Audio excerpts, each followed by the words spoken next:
তো বান্দা যখন মারা যাচ্ছে পবিত্র অবস্থায়, কোরআন ছিল সাথে, ফেরেশতারা চলে এসেছে, এসে কি বলছে? আল্লাযীনা তাতাওয়াফাহুমুল মালাইকাতু তাইয়্যিবিন সালামুন আলাইকুম উদখুলুল জান্নাতা বিমা কুনতুম তা'মালুন। 14 পারা সূরা নাহলের 32 নম্বর আয়াতে 9 নম্বর লাইনেতে আমার আল্লাহ পাক শুনিয়ে দিচ্ছে, যারা পবিত্র অবস্থায়, ঈমান অবস্থায়, ভালোভাবে পবিত্র অবস্থায় যারা মৃত্যুবরণ করে, ওদের মরণের সময় আল্লাহর পক্ষ থেকে ফেরেশতা এসে ওদের উপরে সালাম দেয় আর বলে উদখুলুল জান্নাতা বিমা কুনতুম তা'মালুন। হে আল্লাহর বান্দা, চলো সামনের দিকে, চলো জান্নাতের দিকে। তুমি যে ভালো আমল করেছিলে তার কাজের বদলা হিসাবে আল্লাহর জান্নাতের দিকে তুমি ধাবিত হও। ঈমানদার ব্যক্তি মরণের সময় তার শেষ ঠিকানা জান্নাতের অংশ সে দেখতে পাবে।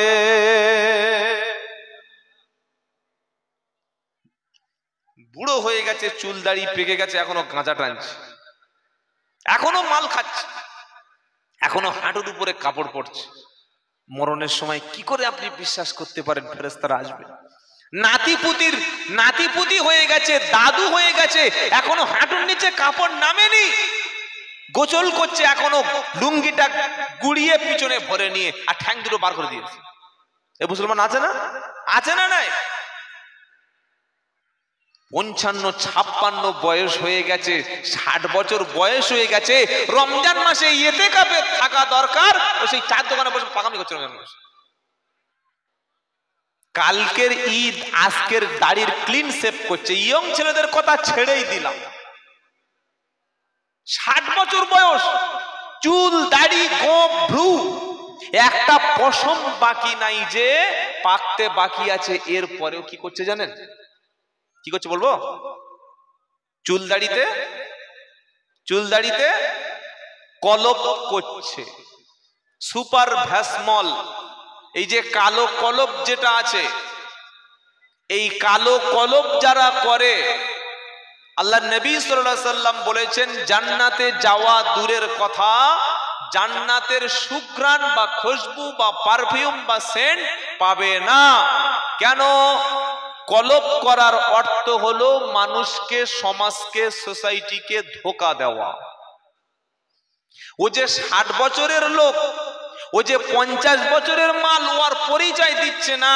জামাই শ্বশুর বাড়ি গেছে, 60 বছরের জামাই বুড়ো হয়ে গেছে, দাড়ি গোঁফ সেভ করে গোঁফটা রেখে মাথা চুল আর গোঁফ কালো করে ঢুকেছে। শ্বশুর মনে করছে আমার চাইতে আরো 30 বছরের ছোট।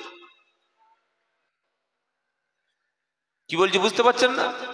এত কুসকুসে কালো। প্রচুর মুসলমান আছে, দাড়ি কালো, গোঁফ কালো, কাছে গিয়ে দেখি ভিতরটা সাদা আর বাইরে কালো।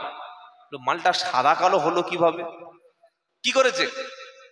কালো করেছে। আর কত ধোঁকা দেবে বলো? আর কত মানুষকে ধোঁকা দেবে তুমি একবার বলো? তাই আল্লাহ পাক শোনাচ্ছে, কোরআন তোমার সাক্ষী হবে, হয় পক্ষে অথবা, জোরে বলুন, বিপক্ষে। আপনারা পক্ষে চান না বিপক্ষে চান? পক্ষে চান।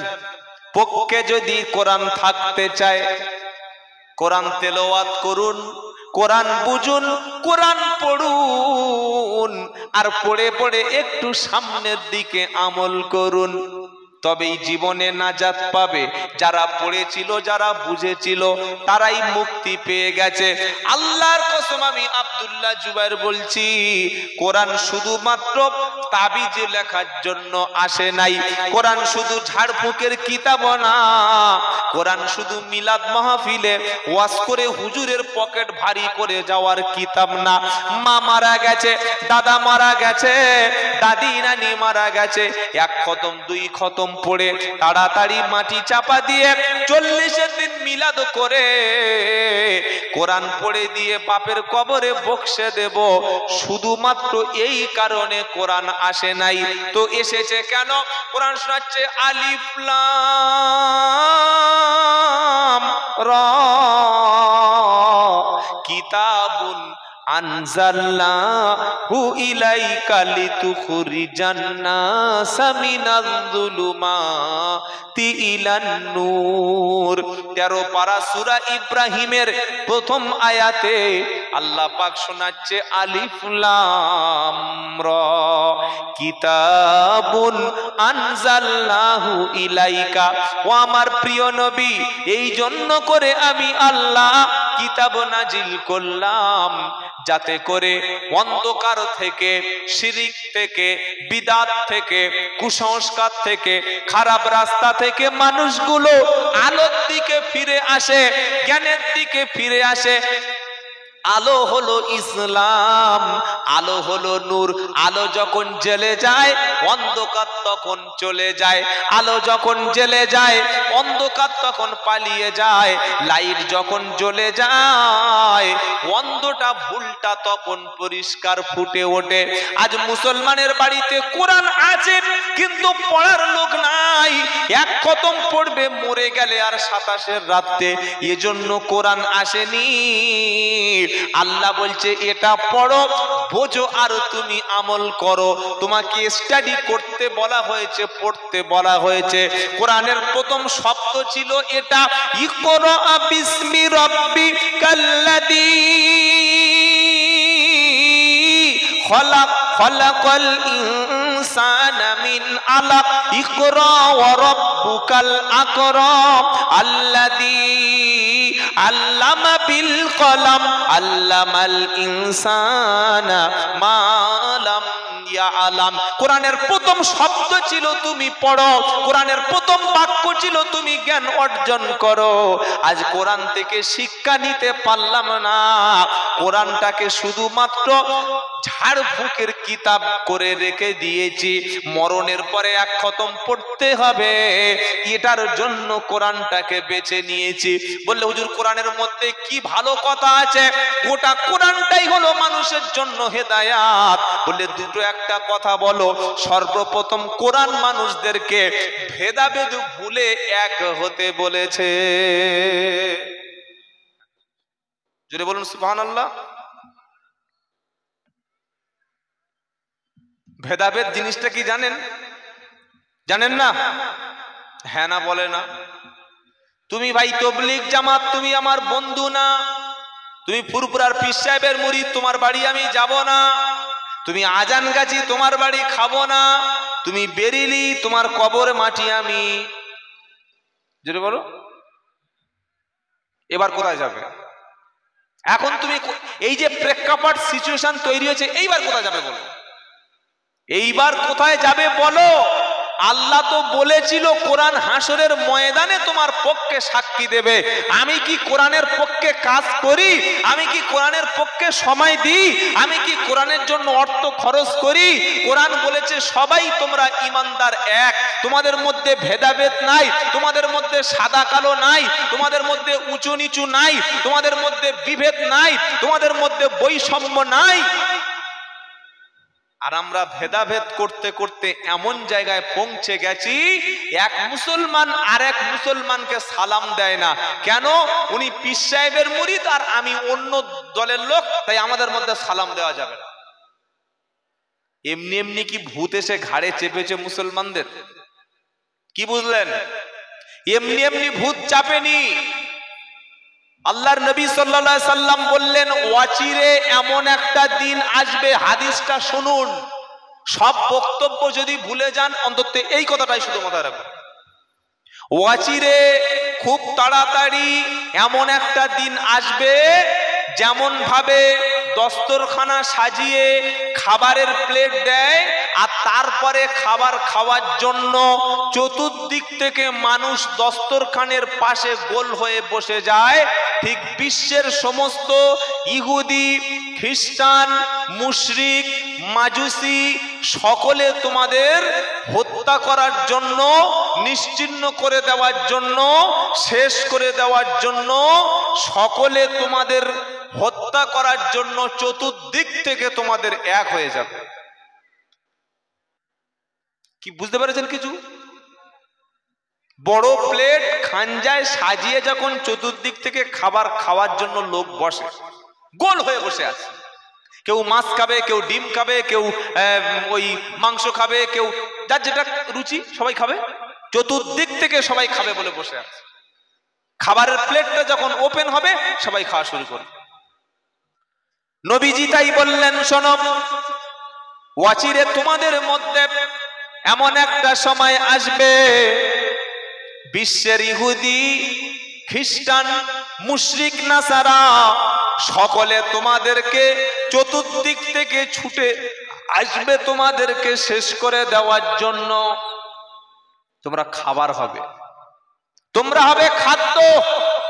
আজ তাকিয়ে দেখো ফিলিস্তিনের দিকে, আজ তাকিয়ে দেখো মায়ানমারের দিকে, মুসলমানদের রক্ত এতটা খেতে ভালো লাগে। রাশিয়ায় যদি একটা মানুষের উপরে অত্যাচার হয় গোটা পৃথিবীর মিডিয়া শুরু করে দেয়, কিন্তু লক্ষ লক্ষ মানুষকে শহীদ করা হচ্ছে, বিশ্বের কোনো মিডিয়া কভার করছে না। আর সবচাইতে বড় ভুল হলো আমাদের মুসলমানদের হাতে কোনো টিভি চ্যানেল, কোনো মিডিয়া নাই। আছে? আছে? আপনার হাতে কোনো টিভি চ্যানেল আছে? এই কটা ইউটিউব চ্যানেল আর মাঝে মাঝে দুটো একটা ওই প্রিন্ট মিডিয়া, দুটো একটা পেপার পত্রিকা। কি আছে আপনার? আপনি তো আইপিএল নিয়ে ব্যস্ত, আপনার ছেলে তো জুয়া নিয়ে ব্যস্ত, আপনার মেয়ে তো অন্য জিনিস নিয়ে ব্যস্ত, আপনার ইয়ং সোসাইটি তো মাতাল হয়ে গেছে। আপনার আমার ঘরের যুবকটা জুয়ার মধ্যে এমন ভাবে চলে গেছে, জুয়া জুয়া জুয়া, আইপিএল খেলা ছাড়া আর ওই ফোনের মধ্যে অনলাইন গেম ছাড়াও কিচ্ছু বোঝে না। রাত 12টায় পার্লামেন্টে বিল পাস হচ্ছে ওয়াকাবের বিরুদ্ধে, আর এই হারামখোর মুসলমানের ঘরে জন্ম নিয়ে রাত 1টার সময় পর্যন্ত আইপিএল খেলা দেখছে। এই জাতির জন্য কেন আল্লাহ ফেরেশতা নামাবে? আপনি বলুন, আমাকে বুঝিয়ে বলুন, আমি শুনে চলে যাই। বাবাজিরা, আল্লাহ ভাইরা, আমরা কি আল্লাহকে সত্যিকার অর্থে সেই রকম আল্লাহকে মেনে নিয়েছি যেটা মানার দরকার ছিল? গ্রামে মসজিদ, শুনুন, 300 বাড়ি একটা, 300 ঘর একটা মুসলিম মসজিদ মহল্লায়, আর আজান হলে সেই 6টা লোক, সে 8টা লোক নামাজ পড়ছে, আর কেউ নামাজি নাই। হাফেজ সাহেব হাতে ধরছে, পায়ে ধরছে, ইমাম সাহেব বলে, ভাই চল না, নামাজটা পড়ে আসবি, চল না ভাই। না, মসজিদে যাবে না, মসজিদেই যাবে না। তো কেন আল্লাহ ওই মসজিদ ভাঙার জন্য, যখন বুলডোজার দিয়ে ইউপিতে মসজিদ গুড়িয়ে দেয়া হচ্ছে, বুলডোজার দিয়ে দিল্লিতে মসজিদ যখন ভেঙে দেয়া হচ্ছে, কেন আল্লাহর কি দরকার পড়েছে এই মসজিদে ফেরেশতা পাঠানোর জন্য? হ্যাঁ, বান্দা না থাকলো, মানুষ নাই, মুসলমান নাই, বান্দা নাই, তাহলে আল্লাহ আবাবিল পাঠাবে? কি বলছি কথা বুঝতে পারছেন? যখন আল্লাহর বান্দারা, আল্লাহর সৈনিক দুনিয়ায় বেঁচে আছে, আল্লাহ কেন পাঠাতে যাবে? তাই ভাইয়েরা, নিজেদের সচেতন হয়ে যান। কোরআন এসেছে মানুষদেরকে এক ঐক্য করে দেওয়ার জন্য। নবী বললেন, সকলকে, তোমাদের সবাইকে খাওয়ার জন্য, ধ্বংস করে দেওয়ার জন্য, হত্যা করে দেওয়ার জন্য সব ইহুদিরা, সব খ্রিস্টানেরা, সব মুশরিকরা যখন চতুর্দিক থেকে এক হয়ে যাবে, তখন তোমরা হবে তাদের খাদ্য।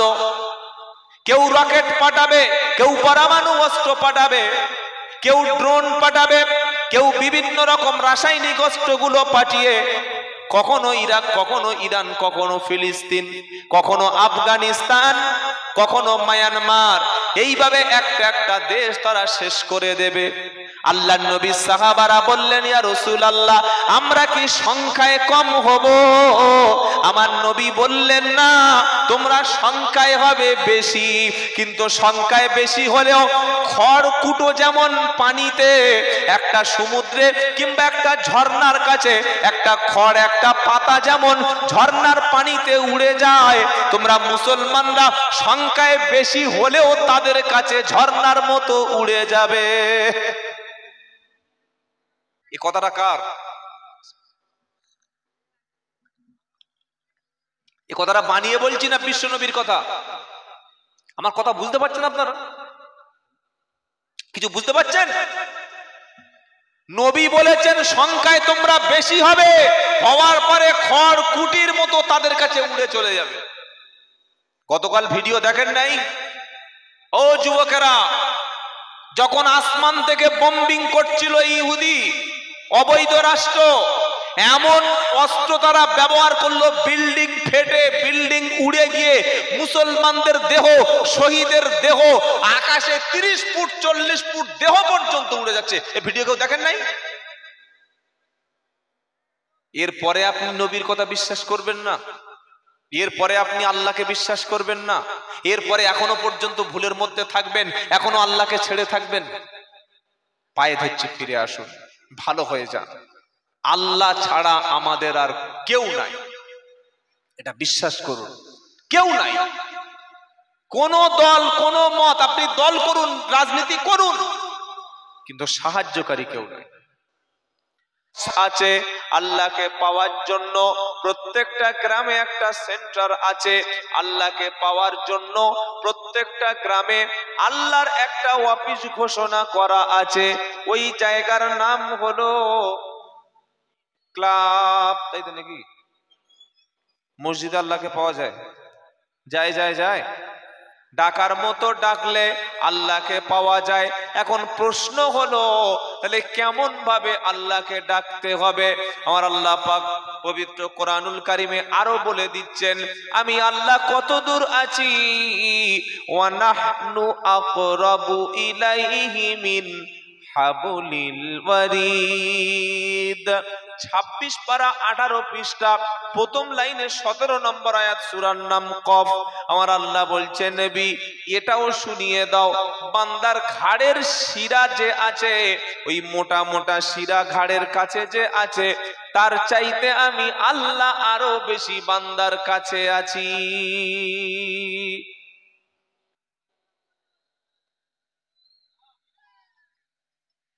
তবে বান্দা যখন চাইবে, যখন বলবে, বলার সময় বান্দার মনের মধ্যে ধারণা হবে, রব্বানা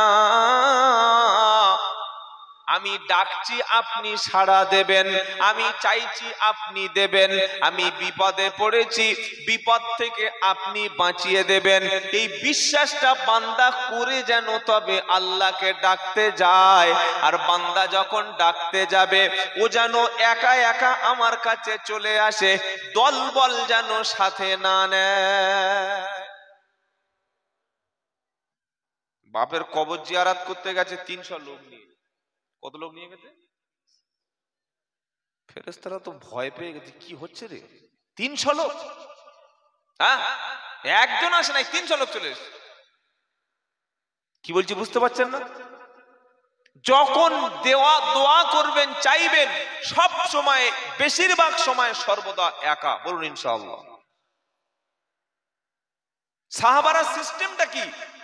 আল্লাহর সঙ্গে তাদের কানেকশন ছিল, আল্লাহর সঙ্গে তাদের রিলেশন ছিল, আল্লাহর সাথে তাদের সম্পর্ক ছিল। তারা হাত তুলতেন, আল্লাহর সঙ্গে সঙ্গে শুনতেন, তারা চাইতেন, আল্লাহর সঙ্গে সঙ্গে দিতেন। আজ আমাদের বিশ্বাস আর মসজিদের সঙ্গে নেই, আমাদের সম্পর্কটা মসজিদের সঙ্গে নেই, আমাদের সম্পর্কটা আল্লাহর সাথে নেই, আমাদের সম্পর্কটা কোরআনের সাথে নেই। আল্লাহর ঘর ছেড়ে, কোরআন ছেড়ে, মাদ্রাসা ছেড়ে, মসজিদ ছেড়ে, দিন ছেড়ে আমরা বিভিন্ন জায়গায় গিয়ে সাহায্য চাই, বিভিন্ন ব্যক্তির কাছে সাহায্য চাই, বিভিন্ন ব্যক্তিকে মনে করি ইনি আমাকে বাঁচিয়ে নেবে। এত বড় দল আমি করি, আবার আমার আল্লাহ লাগবে কেন? আবার আমার আল্লাহর প্রয়োজনটা কি? টাকা আছে, পয়সা আছে, সম্পদ আছে, জমি আছে, জায়গা আছে, অর্থ আছে, স্ট্যাটাস আছে, গাড়ি আছে, বাড়ি আছে, বিবি আছে, আমার সম্পত্তির অভাব নাই, আমার আল্লাহর দরকার নাই। আপনি একটা বড় লোক বাড়ি চলে যান, কোটিপতির বাড়ি চলে যান, কোটিপতির বাড়িতে গিয়ে ইসলাম খুঁজে পাওয়া খুব কঠিন ব্যাপার। তার গেটের মধ্যে ঢুকে দেখি শুধু লেখা আছে এলাহি ভরসা, ঘরের মধ্যে ঢুকে দেখি বড় বড় কালো বুলডগ কুকুর, ঢুকেছি যে আওয়াজ করছে, কানে পর্দা ফেটে যাবে। ও ভাই, কুকুর পুষেছো? বললে তোমার ভাবি শখ করে পুষেছে। তো ভাবি দুটো কুত্তা পুষেছে? বললে একটা আমি ভালোবাসি, একটা তোমার ভাবি ভালোবাসে। যখন আমরা বিছানায় শুয়ে পড়ি, মাঝখানে দুটো কুত্তাকে দুজনে নিয়ে আদর করি। আর আমি বলি, তুমি যখন বাইরে চলে যাও, বলে ভাবি আদর করে। বুঝে নিন, কে আদর করে? ইঁড়ে কুকুরের সাথে ভাবি আদর করে। মুসলমান, চিন্তা করতে পারছেন? এই হলো মুসলমানের অবস্থা। আর আল্লাহর নবী কি বললেন? যে বাড়িতে ছবি থাকে, ফটো থাকে, ও মুখ্যমন্ত্রী মমতার ফটো হোক, রাহুল গান্ধীর ফটো হোক, অধীর বাবুর ফটো হোক, অভিষেক ব্যানার্জির ফটো হোক, আর যে কোনো বড় পীর সাহেবের ফটো হোক, মুফতি সাহেবের ফটো হোক, নরেন্দ্র মোদীর ফটো হোক, গান্ধীজির ফটো হোক, বিরাট কোহলির ফটো হোক, আর আপনার বাপের ফটো হোক, আপনার মায়ের ফটো হোক, আপনার ছেলের ছবি হোক, যে বাড়িতে কোনো ছবি থাকে, ফটো থাকে, কোনো মূর্তি থাকে, ওই বাড়িতে আল্লাহর রহমতের ফেরেশতা আসে না।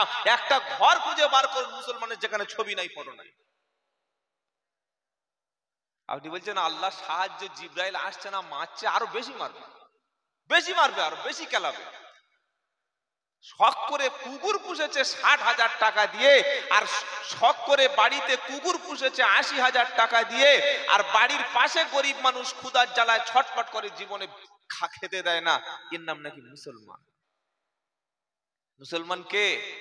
ফজল খরচ করে সে মুসলমান, যে অতিরিক্ত খরচ করে ফজল সে মুসলমান। আল্লাহ পাক শোনাচ্ছে, ইয়া বানি আদামা। কেন আল্লাহকে ডাকছি পাওয়া যাচ্ছে না, খালি উত্তরটা নেন। আমরা মার খেয়ে শেষ হয়ে যাচ্ছি। 90 লাখ ইহুদি 200 কোটি মুসলমানকে নাকে দড়ি দিয়ে ঘোরাচ্ছে পৃথিবীতে। কুয়েত, কাতার, জর্ডন, লেবানন, মিশর, এগুলো কি সব মুসলিম রাষ্ট্র? কেউ কিছু বলছে না, কেউ কিচ্ছু বলছে না। মুসলমান শহীদ হয়ে গেছে, শহীদ ভাইয়ের লাশ ফিলিস্তিনিতে কুত্তায় ছিঁড়ে ছিঁড়ে খাচ্ছে। আরব দেখছে, কুয়েত দেখছে, কাতার দেখছে, জর্ডন দেখছে, মিশর দেখছে, গোটা বিশ্বের 200 কোটি মুসলমান তামাশা দেখছে, কেউ একটা কথা বলছে না। যাদের হাতে ক্ষমতা, যারা দুটো বম্বিং করতে পারে, যারা কথা বলতে পারে, যারা সাহায্য পাঠাতে পারে, তারা চুপচাপ বসে আছে। আমরা তো দোয়া করে যাচ্ছি, আর কি করবো বলুন? একটা দেশ পৃথিবীতে শেষ হয়ে গেল, ছোট্ট ছোট্ট মাসুম বাচ্চাগুলি শহীদ হয়ে গেল, কেউ একটা প্রতিবাদই করলো না। কোন জায়গায় আমরা চলে গেছি? মুসলমান, আমার তো চোখে মুসলমান আর পড়ে না। মুসলমান বলে কোনো আছে বলে আমি তো বিশ্বাস করি না পৃথিবীতে। মুসলমান কোন রাষ্ট্রনায়ক পৃথিবীতে আছে বলে বিশ্বাস করি না। যে কটা দেশ আছে সৌদি আরবের পাশে আসে, সবকটা ইহুদিদের দালাল, সবকটাই আমেরিকার পাঁচাটা গোলাম। তা না হলে আর ইসরায়েল এত বড় ক্ষমতা পায়? আমাদের দেশের কিছু সন্ত্রাসী আছে, তারা আবার এই সন্ত্রাসী ইসরায়েলদের পক্ষে মিছিল বার করে, সাপোর্ট করে। কি বলছি বুঝতে পারছেন না? আল্লাহ পাক তাই শুনিয়ে দিয়েছে, তুমি মুসলমান হও, তবে আমি আল্লাহ তোমার কথা শুনবো। কোরআন শোনাচ্ছে, ইয়া বানি আদামা খুদু জিনাতাকুম ইনদা কুল্লি মাসজিদিন ওয়াকুলু ওয়াশরাবু ওয়ালা তুসরিফু ইন্নাহু লা ইউহিব্বুল মুসরিফিন। 8 পারা 14 পৃষ্ঠা প্রথম লাইনে 31 নম্বর আয়াত, সূরার নাম আরব। আমার আল্লাহ বলছে, আদমের সন্তানেরা, তোমরা প্রত্যেকে আদমের ছেলে। আমরা প্রত্যেকে কার ছেলে? আদমের ছেলে। ও হিন্দু আদমের ছেলে, খ্রিস্টান আদমের ছেলে, মুসলমান আদমের ছেলে, মুচি আদমের ছেলে। পৃথিবীর যত ব্যক্তি আছে সকলে একই মানুষ থেকে এসেছে, এক, সবার আদি পিতা হলেন এক, তার নামও হলো আদম। তার নাম কি? জোরে বলেন। আল্লাহ বলছেন, আদমের সন্তান, তোমরা যখন নামাজের কাছে যাবে, নামাজের নিকটবর্তী যখন হবে, তোমরা যখন আল্লাহর সঙ্গে সাক্ষাৎ করতে আসবে, তোমার রবের সঙ্গে দেখা করতে আসবে, খুদু জিনাতাকুম ইনদা কুল্লি মসজিদ, তোমরা যখন আমার সাথে আমার সামনে মসজিদে দেখা করতে আসবে, সবচাইতে উত্তম পোশাকটা, সবচাইতে সুন্দর পোশাকটা, সবচাইতে মার্জিত পোশাকটা, ভালো পোশাকটা পরে তোমরা আমার সাথে দেখা করতে আসবে। তোমরা পোশাক পরবে সুন্দর, আমার কাছে দেখা করতে আসবে। আর এরপরে আল্লাহ বলছেন, কুলু ওয়াশরাবু, এবার তোমরা খাও এবং পান করো। আমি আল্লাহ জমিনে তোমাদের জন্য হালাল খাবার করেছি বেশি, হারাম করেছি কম। হারামের সংখ্যা কম আর হালালের সংখ্যাটা বেশি। কি কি হারাম? ইন্নামা হাররামা আলাইকুমুল মাইতাতা ওয়াদ-দামা ওয়া লাহমাল খিনজিরি ওয়া মা উহিল্লা বিহি লিগাইরিল্লাহ।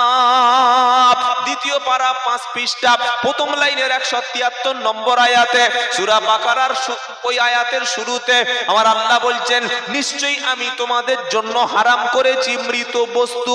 2 নম্বর হলো রক্ত, দ্বিতীয় হলো শূকরের মাংস, 4 নম্বর হলো আল্লাহ ছাড়া অন্য কারোর নামে যেগুলি জবাই করা হয়, যেগুলি মান্নত করা হয়, যেগুলি উৎসর্গ করা হয়, এগুলি সব তোমাদের জন্য হারাম, বাদ বাকি সব হলো হালাল।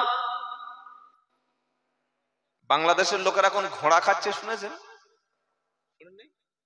কি খাচ্ছে? ঘোড়া। ঘোড়া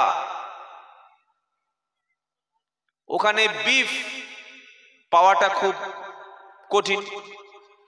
800 টাকা 900 টাকা কেজি, 900 টাকা করে। আমি আসামে দেখেছি প্রায় 700 টাকা করে বিফ কেজি, ত্রিপুরায়ও দেখেছি প্রায় 600-700 টাকা কেজি, আর বাংলাদেশেও তো আরো বেশি, 800-900 টাকা কেজি। তো বাংলাদেশের কিছু লোক বললো, এক কাজ কর, ঘোড়া খা। ও জায়েজ না জায়েজ, হালাল হারামের প্রশ্নটা আলাদা। এক সময় আল্লাহ নবী সাল্লাল্লাহু আলাইহি ওয়াসাল্লাম বলেছিলেন জায়েজ, খাওয়াই শুরু করবে। কি ভয়ঙ্কর একটা জাতি, ঘোড়া খাওয়া শুরু করেছে। 200 টাকা 250 টাকা কেজি একদম লাল লাল মাংস চালিয়ে দিয়ে যাচ্ছে। কি বলছি বুঝতে পারছেন না? মানে খাবে, মাংস খেতে হবে। আর আমরা যারা বাঙালি, আমাদের মাংসটা খুব পছন্দ। কি বুঝলেন? প্রতিদিন 300 টাকা উপার্জন করে, ও 4 কেজি মাংস কিনে বাড়ি চলে এসছে, সবাই মিলে খাবে। 200 টাকা উপার্জন, এইরকম বড় একটা রুই মাছ কাতলা মাছ 500 টাকা কিনে চলে এসছে। আয়ের চাইতে ব্যয় বেশি কারা করে? মুসলমান জাতি। আর ছেলের লেখাপড়া শিক্ষার কথা বলুন, মেয়েকে ভালো স্কুলে পড়াতে বলুন, ছেলেটার ভালো কলেজে পড়াতে বলুন, মেয়েটাকে ভালো একটা ইউনিভার্সিটিতে পড়াতে বলুন, পড়াশোনা শিখে মুসলমানদের চাকরি হবে, সঙ্গে সঙ্গে বলে দেবে। যে জাতি পড়াশোনার পিছনে টাকা খরচ করতে চায় না, সন্তানদেরকে ভালো স্কুলে ভর্তি করতে চায় না, ছেলে মেয়েদেরকে ভালো মিশনে ভর্তি করতে চায় না, ছেলে মেয়েদেরকে উচ্চ শিক্ষায় শিক্ষিত করতে চায় না, তো এই জাতি মার খাবে না তো কারা খাবে? কারা খাবে? এক সময় আমাদের অবস্থা খারাপ ছিল, পয়সা ছিল না, টাকা ছিল না, এখন কিছু না কিছু তো পয়সা আমাদের হাতে এসছে। আর ইসলামী শিক্ষার কথা বললে ও ভাষায় বলা যাবে না। যেটা অচল ছেলে, যার বুদ্ধি নাই, জ্ঞান নাই, মেধা নাই, এক্সপেরিয়েন্স নাই, ক্লাসে বারবার ফেল করে, মোটেই হবে না, ওকে ধরে নিয়ে বলছে হুজুর ইয়েতিমখানায় দিচ্ছি, আপনি মানুষ করে দিন। তো যার বাপ মানুষ করতে পারেনি, হুজুর তার মানুষ করবে। কি বুঝতে পারছেন না? ভালো ছেলে মাদ্রাসায় কেউ দেয়? যে মালটা অচল মাল, এবার যাবে খারাপ রাস্তায়, মদ মাতালে হবে, নারীবাজ হবে, বললে ধরে নে ইয়েতিমখানায় দিয়ায়। তো একটা পচা আলু যদি গোডাউনে থাকে, পুরো মাল সব পচিয়ে দেয়। কি বুঝলেন? এই হচ্ছে আমাদের শিক্ষার অবস্থা। শিক্ষার পিছনে পয়সা খরচ করতে আমরা চাই না। যতক্ষণ আপনার সন্তানকে আপনি লেখাপড়া শিক্ষা দেবেন না, আমি আব্দুল্লাহ জুবায়ের কেন, আমার 14 পুরুষ যদি সারা জীবন এসে বক্তব্য করে যায়, যত বড় পীর সাহেব আর মুফতি সাহেব আপনাদের বক্তব্য করে যাক বা আমাদের সমাজে বুঝিয়ে যাক, আমরা নিজেরাই যতক্ষণ সচেতন না হব, আমরা যতক্ষণ নিজেরা শিক্ষা নিয়ে আমরা আলোচনা না করব, আমাদের সন্তানগুলি ভালো স্কুলে, ভালো কলেজে, ভালো মাদ্রাসায়, ভালো মিশনে, ভালো স্কুলে যতদিন না আমরা পড়াবো, আমাদের জন্য অন্য কেউ প্রতিবাদ করবে না। কে আপনার জন্য কাঁদতে যাবে? কে আপনার জন্য বলতে যাবে?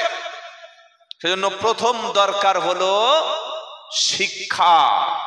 30,000 টাকা বক্তাকে দিতে পারি, যোগ্য শিক্ষিত এডুকেটেড ইমামকে কেন মসজিদে 15,000 টাকা দিতে পারি না? 3,000 টাকা ইমাম রেখেছে, ফজরের নামাজ পড়তে গিয়েছে, ইমাম সাহেবের এত বৃদ্ধ মানুষ ফজরের সময় ওযু করে এসেছে, রুকুতে গিয়েছে, টপ টপ 2 ফোঁটা লোনা জল পড়ে গেছে, পেশাব বার হয়ে গেছে, ওই অবস্থায় চালিয়ে দিয়েছে। কি বলছি বুঝতে পারছেন না? আজকের একটা মসজিদ দেখুন, মসজিদে লাইব্রেরি নাই। মসজিদে লাইব্রেরি নাই, অবাক হয়ে যায় যে মসজিদে লাইব্রেরি নেই কেন, মসজিদে কেন বই নাই, খালি 300 পিস কোরআন শরীফ, 400 পিস কোরআন শরীফ। আরে ভাই, আরবি কোরআন আর দরকার নেই তো, যা আছে ওই লোক পড়ে এখন পড়ুক না কয়েকশো বছর। কি বলছি কথা বুঝতে পারছেন? ভুল ব্যাখ্যা করবেন না। যে কোরআনগুলো আরবিতে আছে ওগুলো এখন পড়ুক না, আবার 10 পিস কোরআন শরীফ আরবিতে দিচ্ছে কেন? ভালো কিছু বই এই মসজিদে একটা লাইব্রেরি করে দেওয়া যায় না? বিশ্ব নবীর জীবনী, সাহাবাদের জীবনী, মুসলমানদের ইতিহাস, ভারতবর্ষের ইতিহাস, ওমর ফারুকের ইতিহাস, সালাউদ্দিন আইয়ুবের ইতিহাস, কারা ছিল আমাদের মুসলমান নেতা, কারা ছিল আমাদের লিডার, তাদের সম্পর্কে আলোচনা আজকের মসজিদগুলিতে হয় না।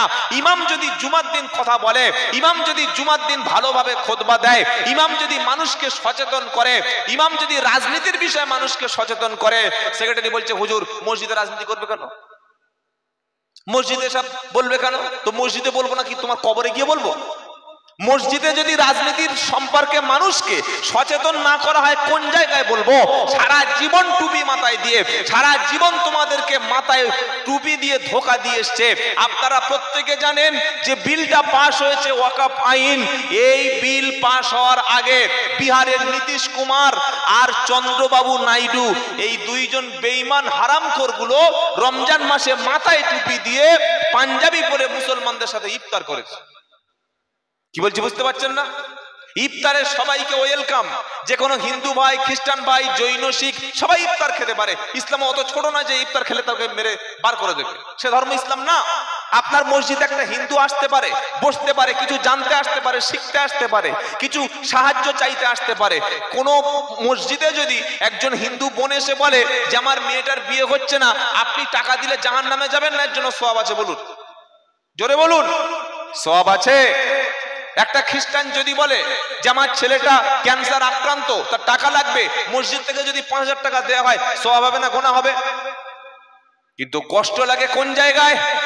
বিহারের নীতিশ কুমার আর চন্দ্রবাবু নাইডু, এই দুই বেঈমান মাথায় টুপি দিয়ে বড় পাঞ্জাবি পরে রমজান মাসে মুসলমানদের সাথে ইফতার করলো, আর পার্লামেন্টে ওয়াকফ বিল পাস হওয়ার সময় এই বেঈমান দুটো ওয়াকফ বিলের পক্ষেই ভোট দিল। কি বলছি বুঝতে পারছেন না? কাদেরকে ইফতার খাওয়াচ্ছেন, কাদেরকে ইফতার মজলিসে ডেকে ডেকে বসাচ্ছেন, ভালো করে বুঝুন। আপনার শত্রুকে, আপনার বন্ধুকে এটা চিনতে শিখুন। সেজন্য আমাদের প্রত্যেকের সচেতন, শিক্ষিত এবং সামাজিক, দেশপ্রেমিক, ধর্মপ্রেমিক, কোরআন ওয়ালা হতে হবে। আমি অনুরোধ করে যাচ্ছি, আপনার মসজিদে যেন একটা লাইব্রেরি থাকে। পড়াশোনা না করলে জাতি জানবে কি করে? তো আল্লাহ কি বলছেন? কুলু ওয়াশরাবু, বান্দা তুমি খাও এবং পান করো, খাও এবং পান করো, তবে শর্ত আছে একটা, ওয়ালা তুসরিফু, তুমি যেন অপচয় করো না, কারণ ইন্নাল্লাহা লা ইউহিব্বুল মুসরিফিন, অপচয়কারীকে আমার আল্লাহ কখনো ভালোবাসে না। অতিরিক্ত যারা খরচ করে। আবার এই কথাটা সূরা ফুরকানে আল্লাহ বলছেন, কি বলছেন? ওয়াল্লাযীনা ইযা আনফাকু লাম ইসরিফু ওয়া লাম ইয়াকতুরু ওয়া কানা বাইনা দালিকা কওয়ামা। 19 পারা 4 নম্বর পৃষ্ঠার ডান দিকের পৃষ্ঠার ঠিক 4টে লাইন উপরে আমার আল্লাহ পাক শুনিয়ে দিচ্ছে, ওয়াল্লাযীনা ইযা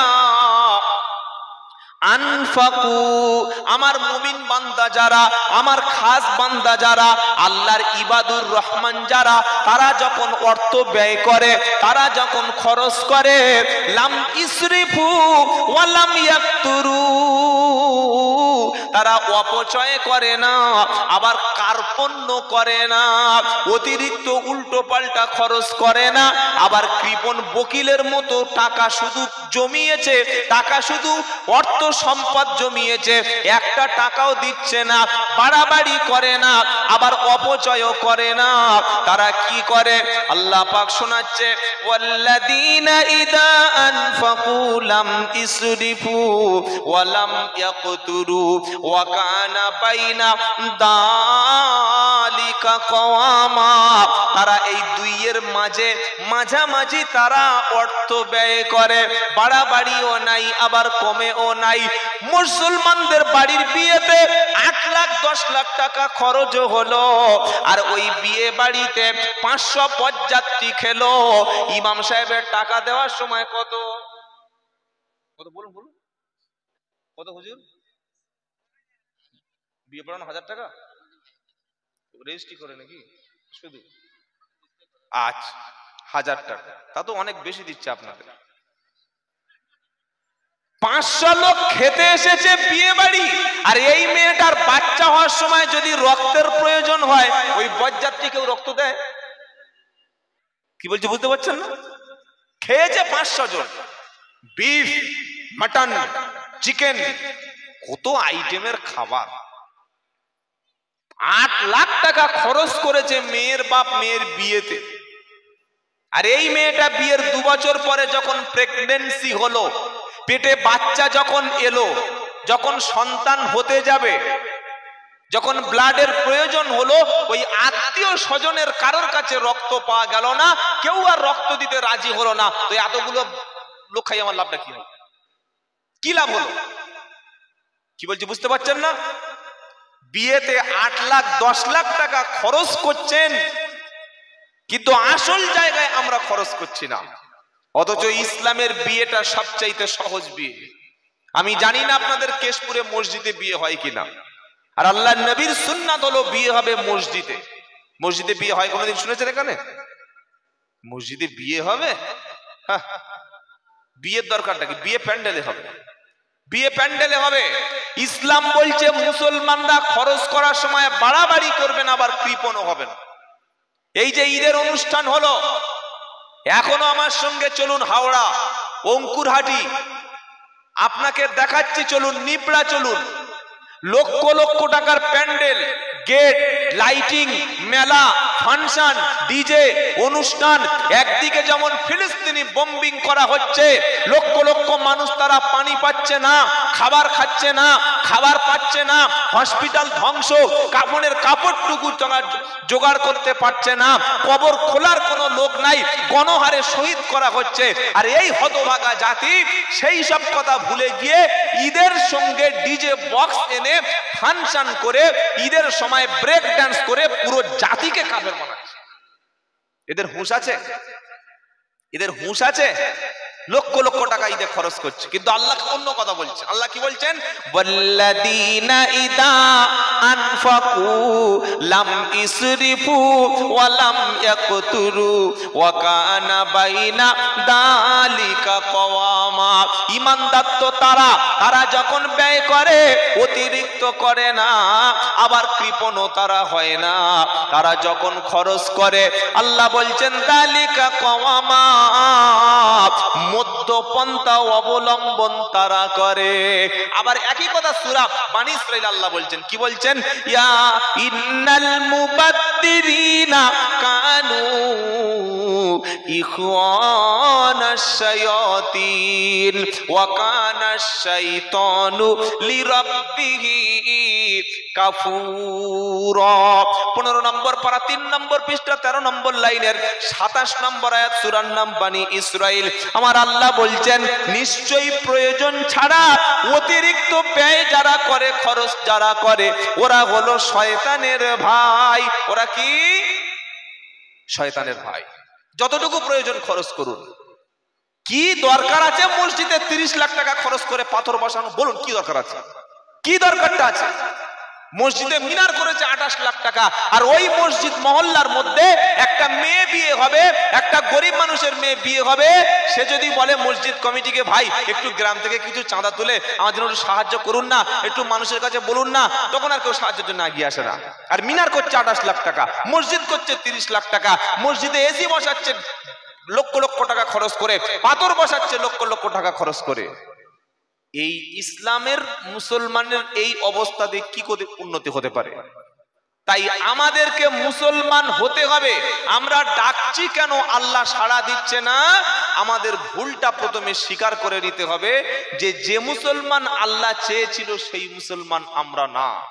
আল্লাহ আমাদেরকে মুসলমান হতে বলেছিলেন, আমাদেরকে কোরআন পড়তে বলেছিলেন।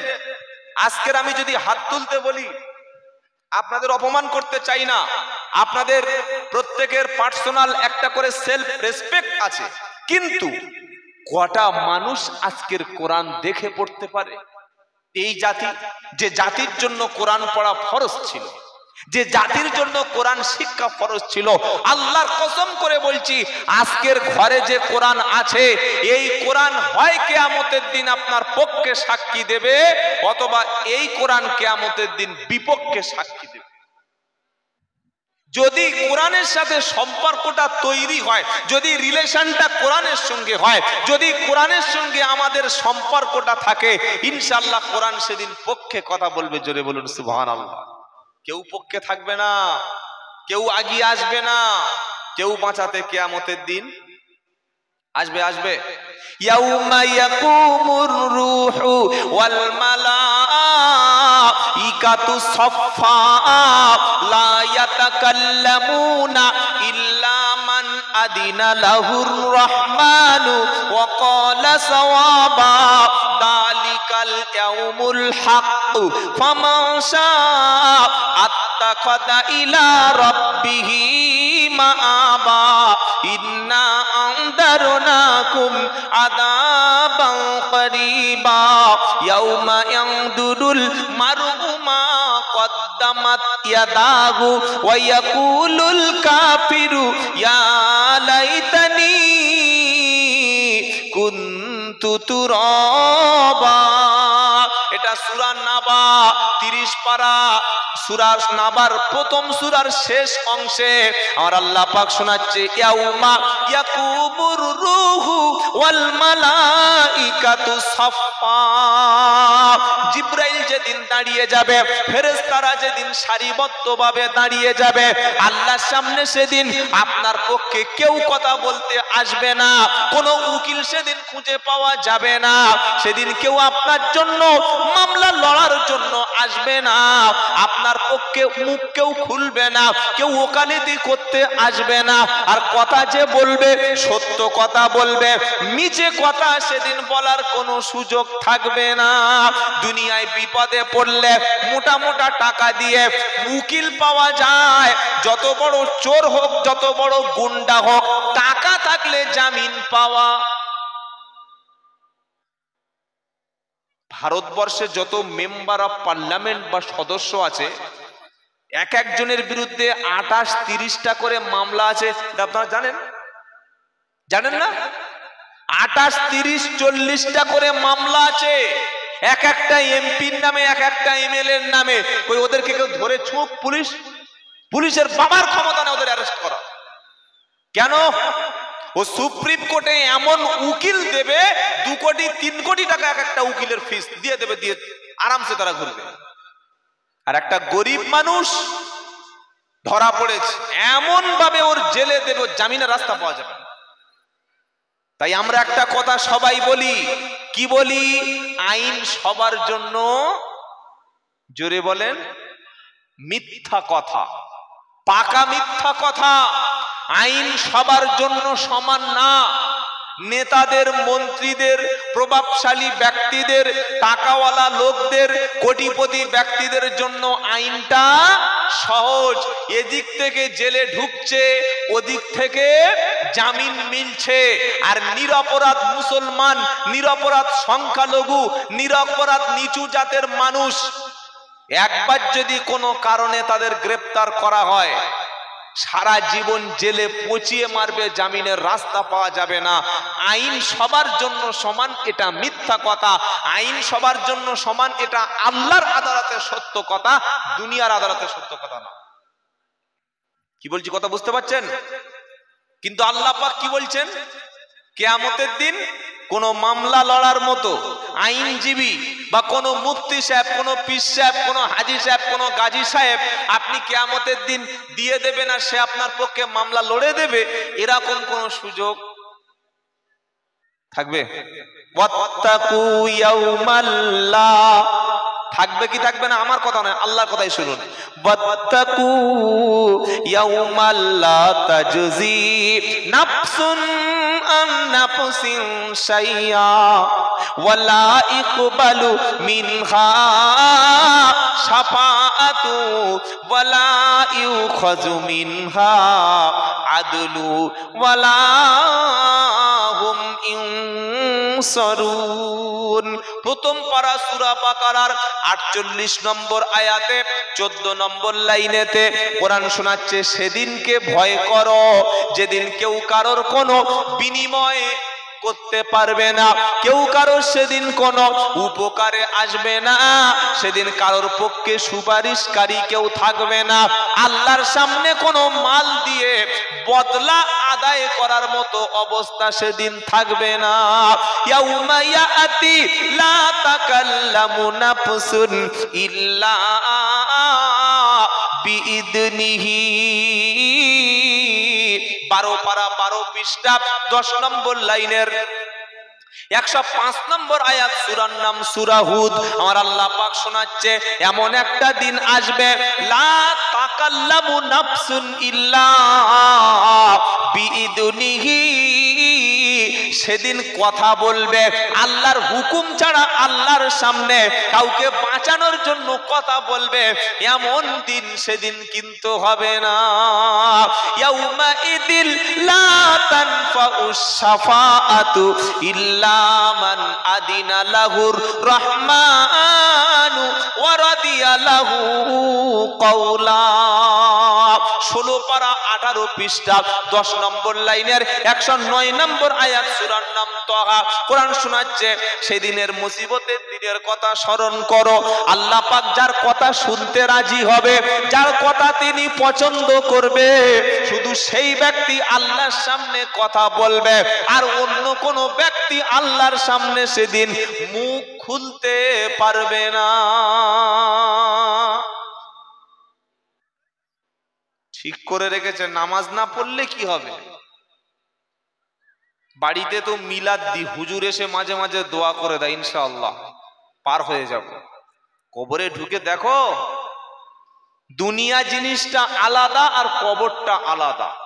এখানে বিপদে পড়লে নেতা, মন্ত্রী, এমএলএ, পুলিশ, ভাই, বন্ধু, পাড়া প্রতিবেশী পাওয়া যায়, কিন্তু মাটির মধ্যে যখন ঠিকানা হবে, মাটির মধ্যে যখন আপনার ঘর হবে, দুনিয়ার সমস্ত লাইন থেকে যখন আপনার ডিসকানেক্টেড হয়ে যাবে, আর সাহায্যকারী বলতে কেউ নাই, যে আমলটুকু করেছিলেন, যেটা নিয়ে গেছেন, যে আমলটুকু জীবিত অবস্থায় করতে পেরেছিলেন, অতটুকুই সাথী হবে।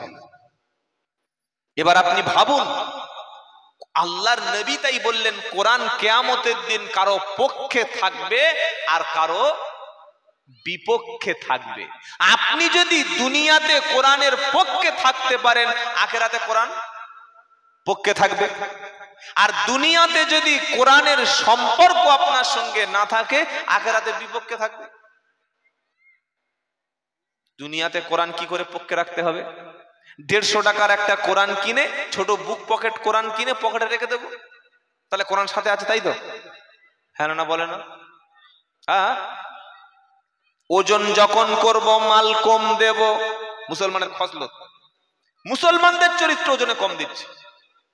আস্তাগফিরুল্লাহ। ব্যবসা করছে, ভেজাল দিচ্ছে, 2 নম্বরে মাল বিক্রি করছে, চুরির মাল বিক্রি করছে, আবার বলছে আল্লাহর কসম ভাই একদম খাঁটি মাল, চুরির মাল বিক্রি করছে। মুসলমান কোরআনের অনুযায়ী জীবন যাপন যদি কেউ করে, আমার আল্লাহ পাক শুনিয়ে দিচ্ছে, এই কোরআন হাসরের ময়দানে তোমার পক্ষে সেদিন সাক্ষী দেবে।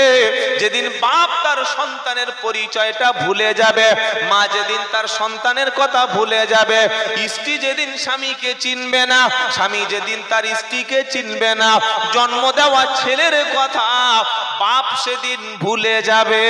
ইয়া আইয়ুহান নাসুত্তাকু রব্বাকুম, ইয়া আইয়ুহান নাসুত্তাকু রব্বাকুম ওয়াখশাউ ইয়াওমান লা ইয়াজজি ওয়ালিদুন আও ওয়ালাদিহি ওয়ালা মাউলুদুন হুয়া জাজিন আও ওয়ালিদিহি শাইইয়া। এটা 21 পারা 13 পৃষ্ঠা 9 নম্বর লাইনের 31 নম্বর আয়াত সূরা লোকমান। ও বিশ্বের মানুষেরা, আল্লাহকে ভয় করো, তোমার সৃষ্টিকর্তাকে ভয় করো, আর সেদিনের কথা ভয় করো যেদিন জন্ম দেওয়া পিতা তার সন্তানের কথা ভুলে যাবে, সন্তান সেদিন বাপের পরিচয়টা ভুলে যাবে। এদিন তোমার পাশে কে থাকবে বলো? সেদিন কোরআন তোমার পাশে দাঁড়িয়ে যাবে। কোরআন বলবে, রব্বানা, এই ব্যক্তি কোরআন ছাড়া এক পাও কখনো চলতো না। কেশপুরের মুসলমান, এখনো সুযোগ আছে, এখনো চোখে দেখতে পাচ্ছেন, এখনো কানে শুনতে পাচ্ছেন, এখনো মুখের মধ্যে জিহ্বা আছে, মুখে দাঁত আছে, কথা এখনো বলতে পারেন। আর আমাদের হাতে সময় নাই। আগামী কাল থেকে চলো ওযু করে মসজিদে যাই। নামাজটা হয়ে গেলে মাথার টুপিটা খুলে মুখে সিগারেট টানতে টানতে বাইরে এসে নামাজি বলে বুকে হাত চাপড়ে দিও না। নামাজটা হয়ে গেলে ইমাম সাহেবের কাছে বসো, ছাত্রের মতো বসো, কোরআনটা ইমাম সাহেবের কাছে দিয়ে বলো, মাওলানা 30-40 বছর সংসার করেছি বিবির সাথে, 2-3টে ছেলের পাপ হয়ে গেছি আমি, জমি আছে, জায়গা আছে, অর্থ আছে, সম্পদ আছে, আমি বৃদ্ধ হয়ে মারা যাওয়ার সময় হয়ে এলো, চুল দাড়ি হাফ আমার পেকে গেল, এখনো কোরআন জিনিসটা কি জানি না, এটা কি আমার জীবনে শেখা হবে না? আপনি একটু কোরআন শিক্ষার ব্যবস্থা করুন।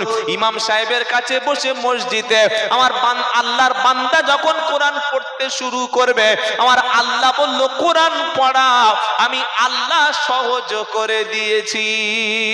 বললে, হুজুর দলিল কি আছে বার করো। তো কোরআন শোনাচ্ছে, ওয়ালাকাদ ইয়াসসারনাল কুরআনা লিযিকর ফাহাল মিন মুদ্দাকির। সূরা কমারের মধ্যে 4 বার উত্তর দিচ্ছে।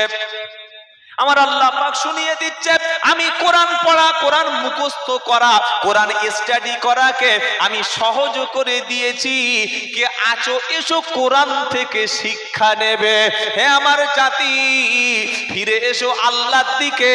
জীবনের অনেকটা সময় নষ্ট করে ফেলেছো, খালি মরার পরে আপনার হিসাব চালু হবে। দুনিয়ার সব হিসাব সেদিন বন্ধ হয়ে যাবে। মরণের সময়ও কোরআন কাজে লাগবে। যদি মরণের সময় আপনার সিনায় কোরআন থাকে, আপনি যদি কোরআন পড়তে থাকেন, আপনি কোরআন পড়তে পড়তে যখন মৃত্যুবরণ করবেন, ওই পবিত্র অবস্থায় কোরআন পড়তে পড়তে যারা মারা যায়, আমার আল্লাহর ফেরেশতারা এমন ব্যক্তির কাছে এসে সালাম দেবে। কি দেবে বলুন? কি দেবে? সালাম মুসলমানদের আছে? বিয়ে হয়ে গেছে, ইজাব কবুল হলো, খুতবা হলো, দোয়া হয়ে গেল, তো বরের বোনাই যায় না বিয়েতে? যায় কি যায় না? বলছে, সালাম সালাম। তখন বর কি করলো? মুখে একটা রুমাল চেপে আসসালামু আলাইকুম, ওই শেষ। ওই যে সালাম দিয়েছে বিয়ের পরে, আর জিন্দেগিতে শ্বশুর বাড়ি সালাম দেবে না। শান্তি পাবে কোথায়? কোথায় শান্তি আসবে? ঘরে ঢুকছে সালাম দেয় না, বার হচ্ছে সালাম দেয় না। সালাম জিনিসটাই জানে না।